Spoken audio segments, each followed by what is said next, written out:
दोस्तों, ये कहानी है 3 ऐसे सैनिकों की जिन्होंने अपनी आधी जिंदगी अपने देश के लिए लगा दी, लेकिन उसके बाद भी उन्हें वो इज्जत और वो शोहरत नहीं मिली जिसके वो हकदार हैं। लेकिन एक दिन उनके हाथ लग जाता है एक खजाने का नक्शा, जिसके बाद उनकी पूरी जिंदगी बदल जाती है। कहानी शुरू होती है। सभी अमेरिका सैनिक आज बहुत खुश हैं क्योंकि उन्होंने इराक के ऊपर अपना कब्जा कर लिया है। उन्होंने ये जंग भले ही लंबे अरसे के बाद जीती है और कुवैत को भी आज़ाद करा लिया है। इसी खुशी में सारे सोल्जर एंजॉय कर रहे हैं कि तभी वहाँ उनका ऑफिसर जिसका नाम एल्गे है वो आता है और सभी को डांटता है। सीन शिफ्ट होता है और यहाँ हम देखते हैं कि अमेरिकन सैनिकों ने कुछ इराकी लोगों को पकड़ लिया और वो उनकी तलाशी ले रहे हैं। तभी एक सोल्जर को उसी आदमी के पास एक नक्शा मिलता है, जिसे लेकर वो अपने ट्रांसलेटर के पास जाता है, जो उसे बताता है कि ये किसी बंकर का नक्शा हो सकता है। जिस तरीके से इस आदमी ने इसे छुपा रखा है, ये जरूर बहुत ही खास किस्म का नक्शा है। वहीं दूसरी ओर हम देखते हैं कि कर्नल हॉर्न मेजर आर्चीव को काफी खरी खोटी सुना क्योंकि वो अपने काम को सही से पूरा नहीं कर पा रहे थे। उनका काम था कि रिपोर्टर एट्रियाना को न्यूज देना, जो कि वो नहीं कर रहे थे। कुछ दिनों के बाद उस नक्शे को लेकर बाल्लो अपने हेड एल्गे के पास जाता है, जहां वो और उसका साथी कॉनवे इस बारे में बात कर रहे होते हैं कि आखिर ये किस चीज का मैप हो सकता है। तभी वहाँ मेजर आर्चीव आते हैं और जो उन्हें कहते हैं कि जिस चीज को तुम लोग छुपाने की कोशिश कर रहे हो वो असल में काफी दिनों तक छुपी नहीं रह सकती। मैं तुम्हें बता दूं कि ये नक्शा सद्दाम हुसैन के खजाने का है, जो कि एक बंकर में रखा है जहां पर अरबों डॉलर का गोल्ड और डायमंड हो सकता है, जो कुवैत से चुराया गया था। वो कहते हैं कि आज तक हमें सेना ने ज्यादा कुछ नहीं दिया, मैं तो कुछ ही दिनों में रिटायर होने वाला हूँ, लेकिन तुम लोग अभी काफी दिनों तक यहाँ रहने वाले हो। मेरी बात मानो तो हम चारों को इस बात को अपने अंदर ही रखना चाहिए और कल सुबह जाकर इस बंकर को ढूंढना चाहिए, क्योंकि अब हमें कोई भी इराकी सैनिक रोक नहीं सकता। हमारा इस देश पर कंट्रोल है। खजाने के मिलने के बाद हम चारों बराबर हिस्से में उसे बांट लेंगे। अब सभी लोग मान जाते हैं और फिर अगले दिन निकल जाते हैं खजाने की खोज में। लेकिन क्या उन्हें वो मिल जाएगा? और अगर मिल गया तो आखिर वहाँ कितना गोल्ड हो सकता है? ये चारों एक कबाला नाम के गांव में पहुंचते हैं, जहां पर ये बड़ी सी हवेली थी जिसके दीवारों पर सद्दाम हुसैन की फोटोज लगी हुई थी। वो लोग कॉनवे को बाहर खड़े रहने को कहते हैं और अंदर जाते हैं, लेकिन तभी वहां पर कुछ इराकी लोग आ जाते हैं जो उनसे अपनी जान की भीख मांगने लगते हैं। वो उनसे कुछ खाने को मांगते हैं। उन्हें लगता है कि वो उनके लिए कुछ खाने के लिए लेकर आए, पर ऐसा कुछ नहीं था।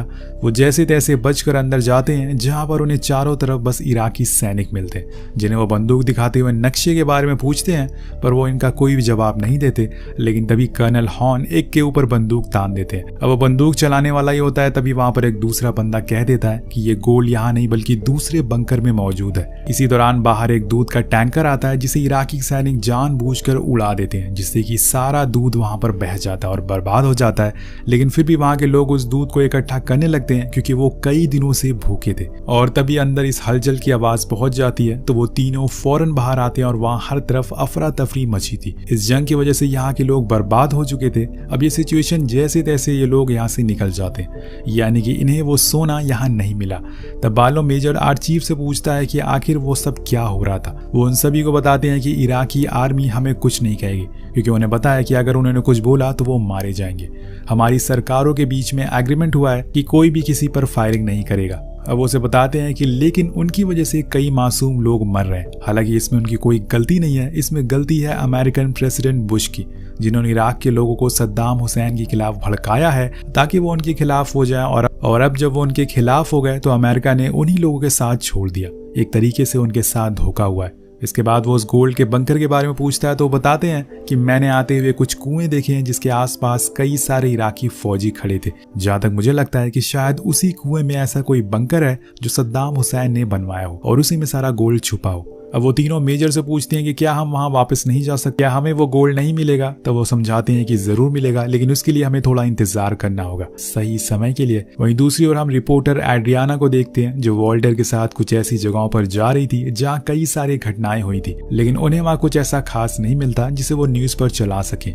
इसलिए वो वॉल्टर से कहती है कि तुम मुझे वहां ले चलो जहाँ पर मेजर आर्चीव गए थे। पहले तो वो कहता है कि मुझे नहीं पता कि वो कहाँ गए, लेकिन बाद में वो उसकी कार लेकर भागने लगती है और तब प्रेशर में आने की वजह से वो उसे कबाला गांव की ओर ले जाने लगता है। अब इसी दौरान हम उन चारों को दोबारा देखते, लेकिन इस बार इन्होंने उस कुएं के पास खड़े हुए इराकी सैनिक को बंदी बना लिया था। और फिर उस कुएं में बनी सीढ़ियों से नीचे जाने लगते हैं, जहां उन्हें एक गेट मिलता है जिसे खोलने पर उन्हें अंदर बहुत से इराकी आर्मी सोल्जर मिलते हैं जो बड़े ही आराम से काफी महंगी महंगी चीजों का आनंद ले रहे थे जो कि कुवैत से चुराई गई थी या फिर छीन कर लाई गई थी। वहां पे काफी सारे कंप्यूटर्स थे जिन्हें आज तक कभी खोला तक नहीं गया, बहुत सारी महंगी कारें थी। लेकिन तभी मेजर आर्चीव की नजर एक अंडरग्राउंड डोर पर पड़ती है जिसे वो खोलने के लिए कहते हैं, लेकिन वो सैनिक मना कर देता है। तब वो उसे कहते हैं कि ये सारी कीमती चीजें कुवैत की है और अब हम इन सारी चीजों को वापस उन्हें देने के लिए जा रहे हैं। तब वो मान जाता है और फिर उन्हें अंदर ले जाता है जहां पर तकरीबन 20 से 25 बैग थे जिन्हें खोलने पर उनके अंदर अरबों डॉलर के पैसे थे। कुछ बहुत ही महंगी वॉचेस थी और आखिर कुछ बैग्स थे जो कुवैती गोल्ड से भरे हुए थे जिनकी कीमत करोड़ों डॉलर में थी। सारे सामानों को देखकर इन तीनों की हालत टाइट हो जाती है और उन्हें यकीन ही नहीं होता कि ऐसा कुछ भी यहाँ छुपा हो सकता है इस रेगिस्तान में। इसके बाद वो एक एक करके सभी चीजों को दूसरे बैग में भरना शुरू करते हैं। तभी बार्लो मेजर से कहता है कि हमें इस गोल्ड को यहाँ से बाहर ले जाने के लिए एक ट्रक की जरूरत पड़ेगी, मैं एक ट्रक लेकर आता हूँ। अब वो फौरन ऊपर जाता है और वहाँ कॉनवे से कहता है कि सब कुछ ठीक है ना, तो वो कहता है कि हाँ। अब उनके पास ट्रक भी था और सोना भी था, तो वो सोने को भरना शुरू करते हैं। लेकिन तभी हम वहाँ कुछ इराकी सोल्जर को देखते हैं जो एक सिविलियन को पकड़ लेते हैं और वो लड़की अमेरिकन सोल्जर से मदद मांगती है कि हमें छोड़कर मत जाओ, हमें भी अपने साथ ले जाओ वरना ये लोग हमें मार देंगे। लेकिन ये लोग जाने लगते हैं और तभी वो इराकी सोल्जर सभी के सामने उस लड़की को गोली मार देता है। अब ये देखकर मेजर का दिमाग घूम जाता है क्योंकि ये उसके सामने गलत हुआ था, इसलिए वो सोल्जर पर चिल्लाता है और सभी मासूम लोगों को छोड़ने के लिए कहता है, जिसे देखकर बार्लो कहता है कि सर ये हमारा मैटर नहीं है, हमें यहाँ से चलना चाहिए। तभी यहाँ बहस होना शुरू हो जाती है और उसी समय मेजर के ऊपर वो सोल्जर गोली चला देता है जिसके बदले में ये भी उसे मार देते हैं। अब यहाँ दोनों तरफ से गोलियां चलना शुरू हो जाती है जिसमें सारे इराकी सोल्जर को ये मार गिराते हैं और जो सिविलियन बचते हैं उन्हें अपनी ट्रक में बैठा लेते हैं और कहते हैं कि इन्हें किसी सेफ जगह ले जाकर छोड़ देंगे। अब सभी मेजर की हरकत से खुश नहीं थे क्योंकि ये रूल के खिलाफ है। अमेरिका ने साफ साफ बोला है कि वो अब किसी भी इराकी सोल्जर पर हमला नहीं करेंगे। उनके जाने के बाद वहां इराकी सेना का मेजर आता है और वो अपने लोगों को मरा हुआ देखकर पागल हो जाता है और कहता है कि अमेरिका ने हमारी शर्त तोड़ दी है, अब हमें भी हमला करना होगा। तो वो कुछ आंसू गैस के गोले आसमान में छोड़ता है जो जाकर सीधा इन लोगों की वैन के ऊपर फटते हैं, जिससे कि वहां की हवा में गैस फैल जाती है और सभी को चक्कर आना शुरू हो जाते हैं। अब बार्लो अपना मास्क ढूंढने लगता है लेकिन तभी कॉनवे देखता है कि सामने कुछ लैंड माइन बिछी हुई है, इसलिए वो सभी सिविलियन को लेकर ट्रक से कूद जाता है। लेकिन कुछ ना दिखने की वजह से बार्लो कूद नहीं पाता और तभी एक धमाका होता है, लेकिन इस धमाके में किसी को कोई चोट नहीं आती, सभी सही सलामत थे। तभी उसकी नजर दो बच्चों पर जाती है जो पास में ही लगे हुए माइंस के पास जा रहे थे। वो फौरन जाकर उन्हें बचाता है, लेकिन तभी वहां पर कुछ इराकी सैनिक आ जाते हैं जिन्होंने गैस मास्क लगाए हुए थे। अब वो बार्लो को बंदी बना लेते हैं और उसे अगवा करके यहाँ से ले जाते हैं। इधर दूसरी ओर कुछ लोग पास में ही बनी एक गुफा के बाहर निकलते हैं और इन सारे लोगों को अपने साथ ले जाते हैं और साथ में उन सारे गोल्ड्स को भी। अब नीचे गुफा में जाने के बाद कॉनवे आर्चीव से कहता है कि वो लोग बार्लो को ले गए, अब हम क्या करेंगे। तो वो उसे दिलासा देते हुए कहते हैं हमें थोड़ा सब्र रखना होगा, हम उसे जल्द ही ढूंढ लेंगे। तो वो कहता है कि ये सब आपकी वजह से हुआ है। तब मेजर उसे समझाते हैं कि अगर मैं उन सिविलियन को नहीं बचाता तो वो लोग उसे वहीं मार देते। वहीं दूसरी ओर हम बार्लो को देखते हैं जिन्हें इन लोगों ने एक बंकर में बंद कर रखा था, लेकिन वहां उसे कुछ सैटेलाइट फोन मिलते हैं जिसमें से एक काम कर रहा था। अब वो फौरन अपने कैंप में कॉल लगाता है, लेकिन कॉल कोई उठाता नहीं, तो वो अपनी वाइफ को कॉल लगाता है और उसे कहता है कि कर्नल हॉर्न को बता दो कि मैं कबाला गाँव में फंसा हुआ हूँ, वो आकर जल्दी से मुझे बचा ले। और इतना बोलते ही फोन कट जाता है। उधर दूसरी तरफ कैंप में सबको पता चल गया था कि मेजर और उसके साथ कुछ लोग कबाला गांव में गए हैं, लेकिन उन्हें ये पता नहीं था कि अभी वो किस हालत में है। लेकिन तभी एक सैनिक आकर उन्हें सारी कहानी बताता है कि उन्हें एक मैप मिला था जिसे लेकर वो लोग गए हैं। तो सार्जेंट कहते हैं कि जरूर ये उनका कोई पर्सनल मिशन होगा, तुम अपनी टीम के साथ उन्हें ढूंढने के लिए जाओ। उधर मेजर और रेबल ग्रुप के हेड के बीच में दोस्ती हो जाती है और वो दोनों आपस में डील करते हैं कि हम अपने गोल्ड को आधा आधा बांट लेंगे और फिर तुम्हारा दोस्त बार्लो को भी ढूंढने में मदद करेंगे। वो उन्हें कुछ हथियार भी देता है और बताता है कि जरूर उसे इराक आर्मी ने ओसिस बंकर में छुपा कर रखा होगा, हमें वहीं चलना चाहिए। इधर बार्लो की हालत ठीक नहीं थी, इराकी सैनिक उसे लगातार दर्द दे रहे थे क्योंकि उसे अमेरिकन से सख्त नफरत थी। अमेरिका की वजह से उसका पूरा परिवार मारा गया था, इसलिए उसे और तकलीफ देता है।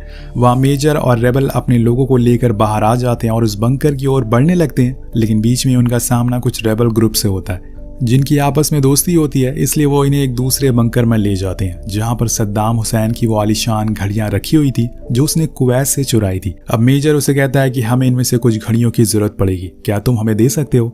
अब वो मान जाता है, लेकिन उसके बदले में उसे कुछ पैसे देने होंगे। तो वो गोल्ड के 6 बैग्स उसे दे देता है और फिर उन घड़ियों को लेकर ओसिस बंकर की ओर बढ़ने लगता है। बीच में रुककर वो लोग बचे हुए गोल्ड को रेगिस्तान के नीचे दबा देते हैं, क्योंकि वहां इसे ले जाना सेफ नहीं है, और वापस आते हुए फिर वो उस गोल्ड को बाहर निकाल लेंगे। अब इसके बाद रेबल ओसिस बंकर का नक्शा जमीन पर बनाता है और उसे बताता है कि कैसे वो लोग उसके अंदर जाएंगे, लेकिन वहाँ काफी सारे इराकी सैनिक हैं जिन्हें हम इतनी आसानी से हरा नहीं सकते। पर उनकी एक कमजोरी है, वो सद्दाम हुसैन से बहुत डरते हैं। तो वो कहता है कि ठीक है, हम उसी कमजोरी का फायदा उठाएंगे।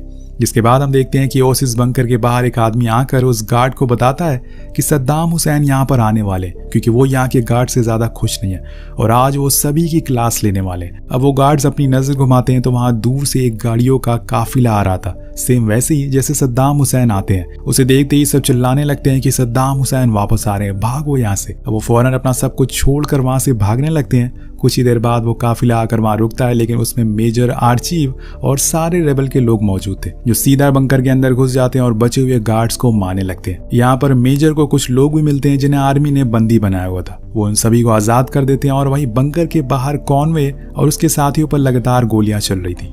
इधर मेजर उस कमरे तक पहुंच जाते हैं जहां बालों को रखा गया था। अब वहां उन्हें इराक आर्मी का कैप्टन भी मिलता है, जिसके पैरों पर वो गोली मारते और फिर अपने साथी को लेकर बाहर आ जाते हैं। वो उसे जान से नहीं मारते। बाहर आने पर बालो काफी खुश था। वो सबसे पहले कॉनवे के बारे में पूछता, तो मेजर कहते हैं कि तुम ऐसे खुले में मत घूमो, अभी भी कई लोग आसपास छुपे हुए हैं। उसी समय कॉनवे जो कि छुपा हुआ था वो बाहर आता और बालो की ओर बढ़ने लगता है, लेकिन तभी एक इराकी सैनिक उस पर गोली चला देता है। हालांकि वो लोग उसे मार देते हैं, लेकिन यहाँ पर कॉनवे की हालत गंभीर हो चुकी थी।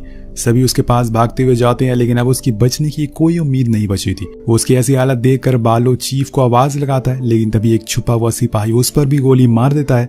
अब मेजर उसे भी मार गिराते हैं, लेकिन यहाँ पर दोनों अमेरिकन सैनिक जमीन पर गिर चुके थे। अब बालो तो बच जाता है, लेकिन कॉनवे की वही मौत हो जाती है, जिससे वो लोग बहुत ही ज्यादा उदास हो जाते हैं और रोने लगते हैं। जिसके बाद मेजर वॉल्टर से कांटेक्ट करता है, जो कि रिपोर्टर एड्रियाना के साथ। उसे कहता है कि तुम जाकर मेरे ड्राइवर से मिलो और उसे कहना कि 4 ट्रक लेकर मेरे बताए हुए लोकेशन पर आ जाए, और उसके बदले में मैं उसे $1,00,000 दूंगा। अब वो मान जाता है। इसके बाद हम देखते हैं कि वो लोग उसी जगह पर जाते हैं जहां पर इन्होंने वो गोल्ड दफनाया था। वहां जाकर वो सभी रेबल लोगों को एक एक गोल्ड दे देते हैं और कहते हैं कि ये गोल्ड आपका है। फिर मेजर रेबल से कहता है कि हमारा अगला कदम होगा आप लोगों को इराक का बॉर्डर क्रॉस करके ईरान भेजना। तभी वहां 4 ट्रक आ जाती है, जिसके साथ रिपोर्टर एड्रियाना भी थी। अब सभी लोग ईरान के बॉर्डर पर पहुंचते हैं। उस आर्मी सोल्जर को वहां के सैनिक कुछ नहीं कहते और इन सारे लोगों को उस पार जाने की परमिशन दे देते हैं, लेकिन तभी वहां पर कर्नल हॉर्न अपने चॉपर से पहुंच जाते हैं और सभी को रोक देते हैं और साथ में मेजर और उसके साथियों को अरेस्ट करने का ऑर्डर देते हैं। जो भी इराकी सिविलियन थे उन्हें डिटेन कर लिया जाता है, क्योंकि इन सभी लोगों ने यहाँ के रूल तोड़े थे जो कि इनकी सरकारों ने बनाए थे। अब एड्रियाना कहती है कि आप इन लोगों को उस पार जाने क्यों नहीं दे रहे, इससे उनकी जान बच सकती है। लेकिन सार्जेंट किसी की बात मानने को राजी नहीं था। तभी उसी समय मेजर बालो की तरफ देखकर इशारा करता है और फिर कर्नल से कहता है कि हमारे पास सद्दाम हुसैन का वो गोल्ड है जो उसने कुवैत से चुराया है। अगर आप लोग इन्हें जाने दो तो हम वो सब कुछ आपको सौंप देंगे। थोड़ी देर बाद वो मान जाते हैं और इराकी सोल्जर से बात करके उन सिविलियन को छोड़ देते हैं। सभी मासूम लोग वहां से जाते हुए उन तीनों आर्मी सोल्जर की तरफ देखते हैं और हाथ हिलाते हैं और उन्हें नम आंखों से अलविदा कहते हैं। अब एड्रियाना भी बहुत खुश थी ये देखकर, क्योंकि उससे भी एक न्यूज मिल गई थी। लेकिन सार्जेंट कहते हैं कि आप तीनों को आर्मी से कोर्ट मार्शल किया जाएगा इस हरकत की वजह से, लेकिन असल जिंदगी में ऐसा कुछ नहीं हुआ।